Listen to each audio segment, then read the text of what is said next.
I was alone in that house. Outside, it was raining non-stop. The kind of rain that hits the windows so hard, it sounds like someone is scraping their nails across the glass. It was around 1:45 a.m. I was upstairs, working on my laptop, when suddenly, I felt it. A soft movement on the floor below. At first, I thought it might be a cat, but I didn't have a cat. I told myself maybe the wind knocked something over. But then, clear as day, unmistakably, I heard the sound of paper sliding, like someone slowly dragging sheets of paper across a desk. A shiver shot through my entire body. I closed the laptop and listened carefully. Everything was silent, too silent.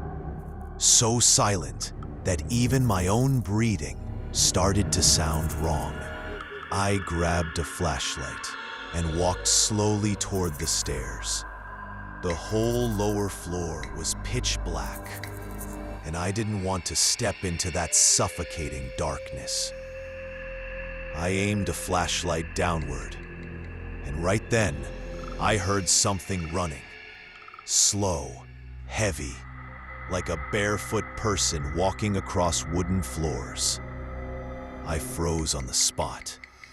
If it was an intruder, I should call the police. But the moment I turned on my phone screen, the flashlight beam on the wall shook because something rushed right past me, close enough to push the air beside my face. It felt like someone brushed by my ear, and I heard a very soft breath. Shh. I spun around as fast as I could, but nothing was there. Yet the door, which had been slightly open, began to close by itself. Creak. My heart was pounding so loud it echoed in the room. I forced myself to go downstairs. The moment my foot touched the first step, the house temperature dropped by at least 10 degrees, like someone sucked all the air out of every room. As soon as I reached the bottom, I saw it. The papers on my desk were scattered everywhere, as if someone had torn through them. And among the papers, I saw wet footprints. Fresh ones, like someone had just walked in. The footprints led straight toward the room I never entered, the storeroom, the one the neighbors always said felt wrong.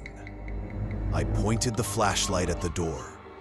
It was slightly open, and through the darkness I saw a man-shaped shadow standing in the corner, perfectly still. And when the light touched it, its eyes slowly lifted toward me. I stopped breathing, and then, it didn't for a long moment, nothing.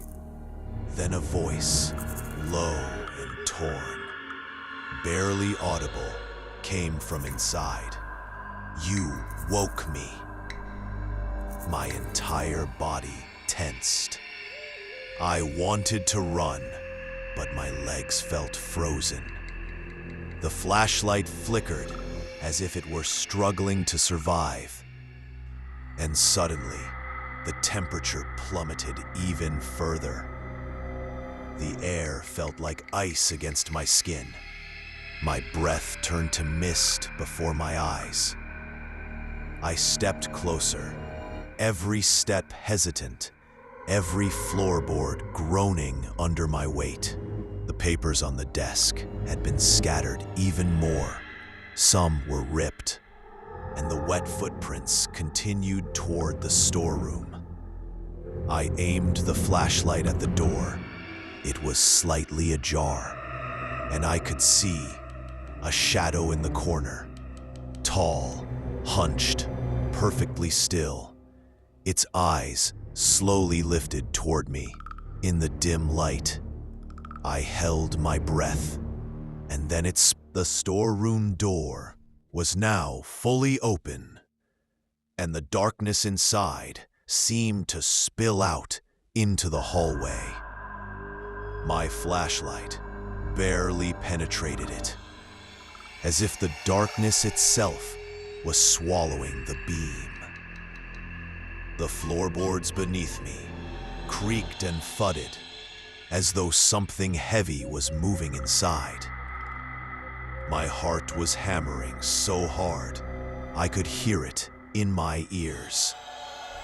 I forced myself to aim the flashlight into the blackness, and then I saw it. Two glowing eyes floating in the darkness, at first small, then slowly expanding, and a figure began to emerge behind them. Tall, crooked spine, face, nothing but black void where features should have been. And from that void came a sound, a broken, trembling voice. "You broke my sleep." I couldn't scream. My throat felt frozen. The thing was now fully visible. Long, bony fingers, clawed hands. It pressed my flashlight, snuffing out the light instantly. The room was engulfed in darkness again. All I could hear were its breaths, slow, wet, and right next to my ear. You upstairs were never alone. I ran blindly up the stairs, heavy footsteps thundering behind me, faster and faster, like four legs pounding. The upper floor was completely dark, so dark I couldn't even see my hands in front of me. But I knew, without a doubt, someone was standing right behind me, so close I could feel their icy breath on my neck. Slowly, very slowly, I turned my head, and what I saw made my blood run cold. It wasn't a person, not really. The shape that emerged was twisted, its spine bent at impossible angles, its face a black, empty void where features should be. And then it spoke, a voice that wasn't a voice, flat, cold, emotionless. I didn't want to come out. I froze. I tried to step back, but my legs felt like stone.